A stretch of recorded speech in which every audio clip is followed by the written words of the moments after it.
Welcome to Mrs. Nightmare. This was around 2004 when I was 20 and living in a small 2-level apartment on the main floor of a building. Out front, there were 3 stairs, then a deck, then 3 more stairs to the front door, and another little narrow deck that ran the length of the front of my apartment, which besides the door was all windows.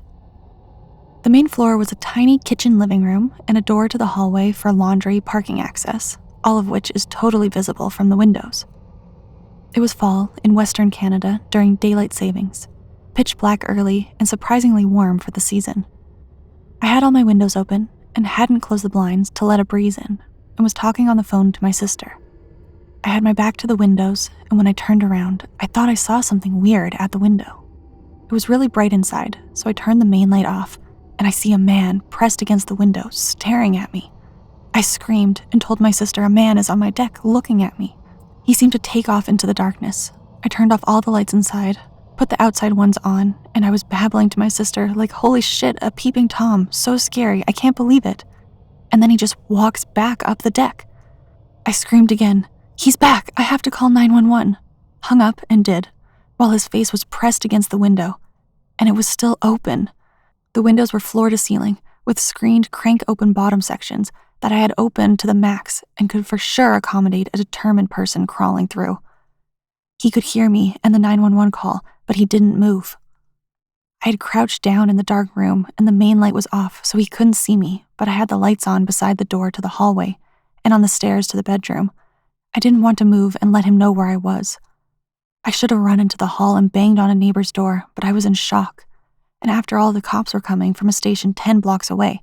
They'll get here soon, right? I'm directly behind the rec center at X and Y Street, corner unit beside an unmistakable area landmark and the only apartment building there. The man at the window starts banging on the glass. I was whispering, but I assume he heard me trying to give panic directions to the 911 operator, and we both can't hear any sirens coming.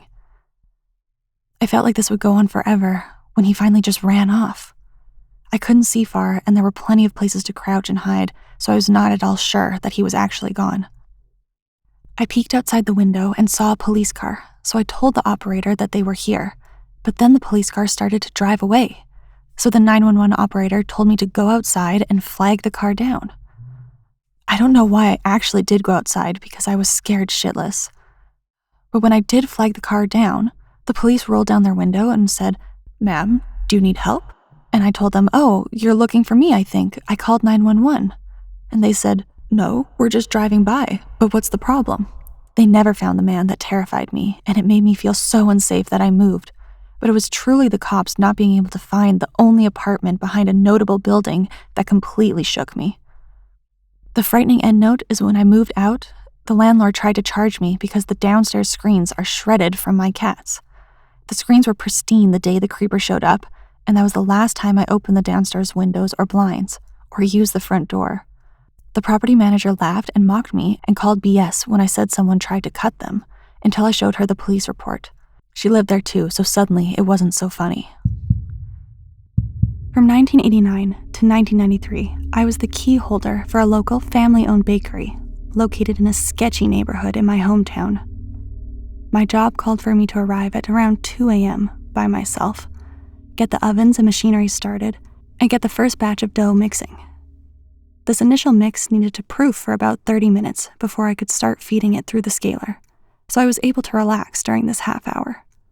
I would generally sit in the front room of the bakery, which is where we kept the pallets of flour stacked 1 or 2 high, a few disused machines, and a long wooden bench along one wall.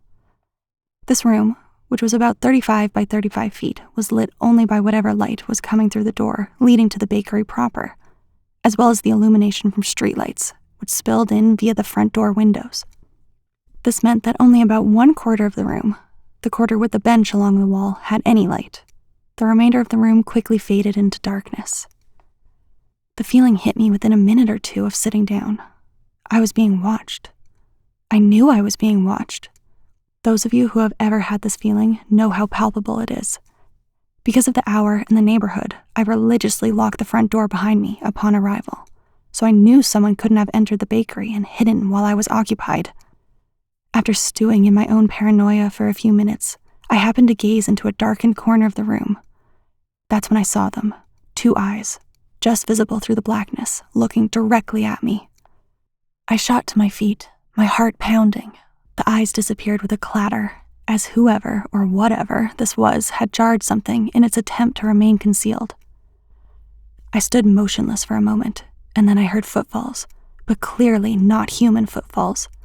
These were soft, being produced by something that had more than 2 legs and weighed a whole lot less. Something passing through the lighted area of the room caught my attention, and I swiveled my head to get a good look.